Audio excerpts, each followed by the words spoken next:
timuestica, nimitsma quitilia, nichia moignomatilis. Hola, hola, ¿cómo están todos ustedes? Les saluda su amiga Nati del coro Getsemaní. Para esta canción les vengo mostrando un hermoso canto especialmente para Cuaresma. Es el canto de A ti levanto mis ojos, que en náhuatl sería Nimitzmacuitilia. Y pues para esta ocasión, como estamos en Cuaresma, se omite todo tipo de instrumentos, así que ahorita nosotros en nuestra parroquia estamos cantando a capela. Así que vamos allá, les muestro este hermoso canto.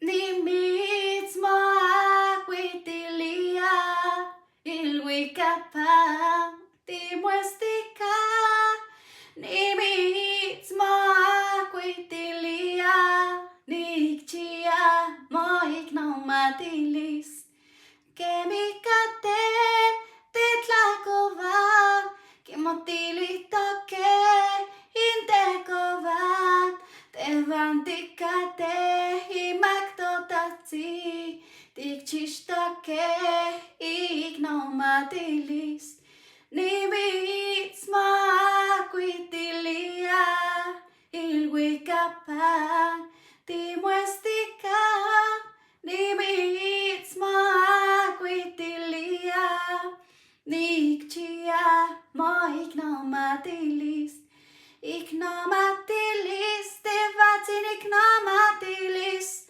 yotetsotla abuilalistli, ignomatilis, tevatsin ignomatilis, yotetsotla tetlauelitalis, nimitzmacuitilia, ilhuicapa,